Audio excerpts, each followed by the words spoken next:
அந்த பிள்ளைகள் எப்படி இருக்குதுன்னு பார்க்க வேண்டிய கடமை வந்து தாய்க்கு உண்டு இல்லையா? அது மாதிரி கழகத்தினுடைய பொதுச் செயலாளர் மாண்புமிகு எடப்பாடியார் அவர்கள் எங்க எல்லாருக்கும் தாய் போன்றவர். அப்ப இந்த பிள்ளைகள் வந்து தமிழ்நாட்டை விட்டுட்டு இங்க பாண்டிச்சேரியில் வந்து தங்கியிருக்கும் போது அந்த பிள்ளைகளை பார்க்கறதுக்கு நிச்சயமா வருவார், ஒரு தாய் போல வருவார். அங்கதான் வந்து அந்த மெட்ராஸ் சிட்டியில அரசியல் வெயில் அதிகமா இருக்குது, கொஞ்சம் இங்க குளுமையா இருக்குவ இங்க வந்திருக்கிறோம். வெற்றி பெற்ற அனைத்து சட்டமன்ற உறுப்பினர்களும் வருவாங்களா சார்? வெற்றி பெற்ற அனைத்து அதிமுக சட்டமன்ற உறுப்பினர்களும் வருவாங்க. ஒத்துமை தான் இங்க வந்துக்கிறோம்.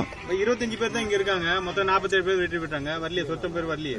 இல்ல நாங்களே இங்க 45 ரூம் போட்டுருமே, ரூம் எல்லாமே ஃபுல் ஆச்சு. உனக்கு கணக்கு தெரியல. சரியான நடவடிக்கை தமிழக ஆளுநர் அவர்கள் எடுத்து வைத்திருக்கின்ற நடவடிக்கைகள் என்பது சரியானது. அதை நீங்க அவங்க கிட்ட அப்புறம் இங்கிலீஷ்ல சொல்றியா? அதாவது 118 சட்டமன்ற உறுப்பினர்களுடைய ஆதரவு இருக்கணும். அப்போ வந்து விஜய் போயிட்டு வந்து எனக்கு வந்து மெஜாரிட்டி இருக்குதுன்னு சொல்றாரு. அவர் வந்து 108 இடத்துல தான் ஜெயிச்சுக்கிறாரு, ஒரு 2 தொகுதியில் அவர் ஒரே ஆள் ஜெயிச்சுக்கிறாரு. அப்படி பார்த்தா ஒன்னு வந்து மைனஸ் ஆயிடும், மீதி வந்து 107 தான். அப்ப கவர்னர் என்ன கேக்குறா, 107 வச்சு கரெக்டா நீங்க 107 தானே இருக்கிறீங்க, நான் எப்படி உங்களுக்கு எப்படி மெஜாரிட்டி இருக்குதுன்னு நான் இது பண்ண முடியும்னு கேக்குறாரு. சரி, அதுக்கப்புறம் என்ன பண்றாங்கன்னா காங்கிரஸ் 5 பேர் வராங்கன்றாரு. எல்லாம் சேர்த்தா 112 தானே வருது, 118 வரலீங்களே அப்படின்றாரு. 118 வந்து நிரூபிக்க வேண்டியது யாரு ஆட்சி அமைக்க அந்த வந்து கோரிக்கை வைக்கிறாங்களோ அவங்களுடைய கடமை. இப்ப கவர்னர் வந்து திடீர்னு வந்து ஒருத்தவங்க வந்து நீ போய் ஆட்சி அமைன்னு சொல்ல முடியாது. அவரு முதல்ல திருப்தி படணும். 118 எம்எல்ஏ விட்டுக்கிறாங்க, அப்ப அந்த 118 எம்எல்ஏ வந்து பாக்குறதுக்கு வந்து அவர் வந்து நேரடியாகவும் பார்க்கலாம், இல்ல வந்து அந்த 118 எம்எல்ஏக்களுடைய ஆதரவு கடிதத்தை காட்டினாலும் அதை அவர் கவர்னர் ஏத்துக்கலாம். முதல்ல அவர் திருப்தி படணும் மனசுல. அப்ப திருப்தி பட முடியாத ஒரு சூழ்நிலையில இவரை வந்து ஆட்சி அமைக்கிறதுக்கு அவர் வந்து இது பண்ண முடியாது. அப்படி பண்ணா கவர்னருடைய செயல்பாடு வந்து சந்தேகத்துக்குரியதா ஆயிடும். அதனால வந்து கவர்னர் தற்போது எடுத்து வைக்கின்ற ஒவ்வொரு நடவடிக்கையும் சரியான நடவடிக்கை, இந்திய அரசியலமைப்பு சட்டப்படி சரியான ஒன்று, சரியான பாதையில் தான் கவர்னருடைய நடவடிக்கை. இப்போ உதாரணத்துக்கு வந்து விஜய் வந்து ஒரு 75 இடத்துல ஜெயிச்சுக்கிறார், சரிங்களா? டிஎம்கே ஒரு 65 இடத்துல ஜெயிச்சுக்குது, அதிமுக நாங்க ஒரு 60 இடத்துல ஜெயிச்சுக்கிறோம். விஜய் போயிட்டு எனக்கு தான் நான் தான் வந்து சிங்கிள் மெஜாரிட்டி, எனக்கு நீங்க ஆட்சி அமைக்க கொடுன்னு சொன்னா கொடுக்கலாம். அது வந்து சும்மா ஒரு கேலியா இருக்கும். ஏன்னா இன்னும் ஒரு 2-3 நாள்ல நீங்க ப்ரூவ் பண்ண வேண்டிய சூழ்நிலை இருக்குது. அதுக்கு முன்னாடி நான் உங்களை பார்க்கணும்னு அவர் வந்து நினைக்கிறாரு. அதுக்கு முன்னாடி தன்னை திருப்திப்படுத்தணும். நீங்க நான் இங்க வந்து நீங்க உங்ககிட்ட 118 எம்எல்ஏ இருக்கிறாங்களா, ஏதாவது ஒண்ணு காட்டுங்கன்றார். தப்பு இல்லையா அது? சரி, நீங்க ஒரு மூத்த சட்டமன்ற உறுப்பினரா இருக்கிறீங்க. மெஜாரிட்டி வந்து சட்டமன்ற அவையில தான் வந்து மெஜாரிட்டி நிரூபிக்கப்படணும். இது ஆளுநருக்கு வந்து நிரூபிக்க கூடாதுன்றது இல்ல. அசம்பிளி நடக்கும் போது கட் மோஷன் கொண்டு வரதோ, இல்ல மெஜாரிட்டியை ப்ரூவ் பண்ணதோ, இல்ல வந்து நம்பிக்கையில்லா தீர்மானம் கொண்டு வரதோ, இல்ல நம்பிக்கை கோரும் தீர்மானத்தின் மீது வந்து வாக்கெடுப்பு எடுப்பதோ சட்டமன்றத்துக்கு உரிமை அது. ஆனா நீங்க ஆட்சி அமைக்கும் போது, நீங்க ஆட்சி அமைக்கிற உரிமை கேட்கும் போது கவர்னர் அதை கேட்கலாம், உங்களுக்கு என்ன மெஜாரிட்டி இதுன்னு கேட்கலாம். இப்போ உதாரணத்துக்கு வந்து ஒரு 75 எம்எல்ஏ ஜெயிச்ச ஒரு கட்சி போயிட்டு வந்து நான் ஆட்சி அமைக்க போறேன்னா அவர் கேட்பாரு, எப்படி 75 எம்எல்ஏ வச்சு நீங்க ஆட்சி அமைக்கிறீங்க? அதே நிலைப்பாடு தானே இப்ப அதிமுக வந்து யாரா இருந்தாலும் அதே நிலைப்பாடு தான். அதே நிலைப்பாடு தானே வந்து ஆட்சி அமைக்கிறதுக்கான கோரிக்கை வைக்க போறேன் அப்படின்னு சொல்லிட்டு தகவல் வெளியாயிருக்கு. ஆட்சி அமைக்கிற கோரிக்கை நாங்க வைக்கிறோம்னா எங்களுக்கு வந்து ஆதரவு கடிதத்தோட போவோம். 118 சட்டமன்ற உறுப்பினர்களுடைய ஆதரவு இல்லாம எடப்பாடியார் அங்க போக மாட்டார். எங்க போக மாட்டாரு? கவர்னர். அது வேற விஷயம். விஜய கொடுக்கலாம், அதுக்கு நான் யாரு ஆதரவு கொடுப்பாருன்றீங்க? யாருடைய ஆதரவு இருந்தா போக போறாரு. இல்ல அது வந்து எங்களுக்கு தெரியலப்பா. அதிசயம் நடக்கலாம். அதாவது ஒரு நிமிஷம் சார், ஒரு நிமிஷம் 1968 பேரறிஞர் அண்ணாவால் துரத்தடிக்கப்பட்ட காங்கிரஸ் 32 கிட்டத்தட்ட வந்து 58 ஆண்டு காலத்துக்கு பிறகு ஆட்சியினுடைய சுகத்துக்கு தன்மானத்தை விட்டுட்டு எதிரே அணியில போட்டியிட்ட போதிலும் ஸ்டாலினுக்கு துரோகத்தை செஞ்சுட்டு நீங்க வந்து விஜய் பின்னாடி ஓடுறீங்க. அப்ப காங்கிரஸ் நடவடிக்கை சரியானதா? அப்ப காங்கிரஸ் வந்து ஒரு தேசிய கட்சி. காங்கிரஸ் பல்வேறு நிலைப்பாடுகளை ஒரே டைம்ல எடுக்கிறீங்க. ஒரு பக்கம் பாத்தீங்கன்னா கம்யூனிஸ்ட் வீட்டுக்கு அமைச்சிட்டு கேரளால வரீங்க.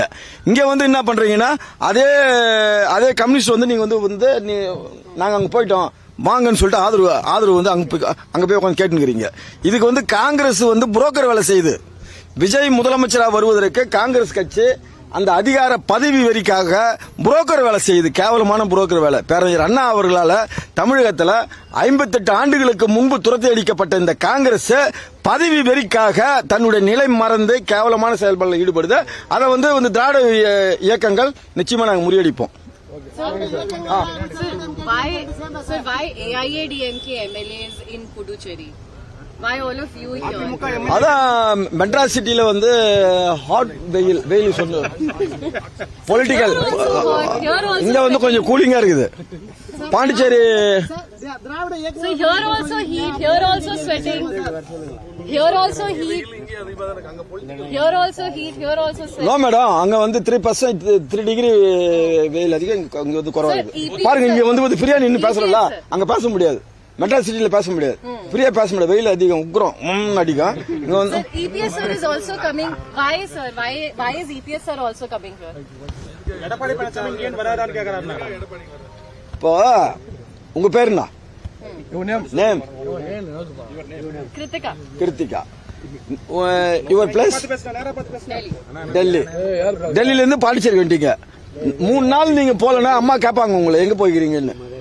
யுவர் மதர் கால் எங்க இருக்கிறேன்னு கேட்பாங்களே, அது தாய் பண்பாடு. அந்த மாதிரி எங்க சட்டமன்ற உறுப்பினர்கள் எல்லாம் வந்து எடப்பாடியாருக்கு நாங்க பிள்ளைகள். அவர் வந்து கழகத்துடைய பொதுச் செயலாளர் மாண்புமிகு எடப்பாடியார் அவர்கள் அம்மா தாய். அந்த தாய் வந்து அக்கறை இருக்கும், அதனால இங்க வந்து பார்க்க வருவோம். He called you, that is why you came here. Unconstitutional that single largest party is not being offered to form the government. It's unconstitutional. Sir, சில விஷயங்கள் தான் என்னால சொல்ல முடியும், சில விஷயத்துல சொல்ல முடியாது. ஏன்னா அரசியல் என்பது டைம் டு டைம், மணி டு மணி, அதே மாதிரி நிமிஷம் டு நிமிஷம் மாறின்னு வருது. அப்போ ஒவ்வொரு காலகட்டத்திலையும் ஒரு மாதிரி வந்து அரசியல் சூழ்நிலை மாறும் போது நாங்க பதில் சொல்ல முடியாது. அதெல்லாம் வந்து கழகத்துடைய பொதுச்செயலாளர் பேசுவார். We are going to see the MLAs residing here supporting TVK, sir. Election முன்னாடி வரைக்கும் இப்ப ஏன் நீங்க திமுக சப்போர்ட் பண்ற மாதிரி பேசுறீங்க? நாங்க திமுக சப்போர்ட் பண்ணியே பேசலையே. இல்ல அவரு அதாவது வந்து மக்கள் வந்து யாரை தேர்ந்தெடுக்கணும், ஆட்சியில உட்கார வைக்கணும்ன்ற ஒரு பண்பாடு இருக்குது. அந்த பண்பாடை வந்து ஒரு சில மாயைகள் வந்து மறைக்கும் போது அந்த வருத்தங்கள் வரத்தான் செய்யும். இப்ப ஸ்டாலின் வந்து வெற்றி வாய்ப்பை இழந்த போது என்கிட்டே சொன்னார் எடப்பாடியார், அவர் எவ்வளவு பெரிய லீடரு, அவரெல்லாம் ஜனங்க தோக்கடிச்சு தப்பு, அப்பெல்லாம் இருக்க கூடாது. அது சொல்லுப்பா அவங்க கிட்ட. All the blame will come to the AIADMK. போதுமா Don't happen because sir, please sir, நீங்க ஒண்ணு நான் இங்கிலீஷ் உங்களுக்கு வந்து கத்துக்கணும், இல்ல நீங்க தமிழ் கத்துக்கணும், என்கிட்ட பேசணும். I ask in English, you reply in Tamil, sir. Okay, Tamil. Sir, one last question. Speculations are also there that you are here to ensure 2/3 majority, so a split can happen and support to Vijay can be given. ரெண்டுல ஒரு பங்கு. Vijay, sir, Vijay supporting government formation. No. Vijay வந்து 118 majority seats, but 107 100%ல 50% voters vote போடல, 35% தான். 65% people Vijay against voters. எப்படி நீங்க வந்து அவருக்கு வந்து மக்கள் வந்து